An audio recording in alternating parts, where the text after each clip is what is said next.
Я войну узнал, пионер в лагере был, на прополке, и нам сообщили, что нам началась война.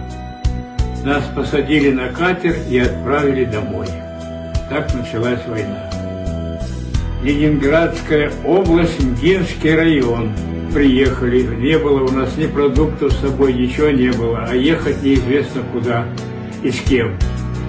Вот и мать поехала опять на передовую туда, в поселок Мойка, чтобы забрать продукты и вещи забрать. Она поехала, а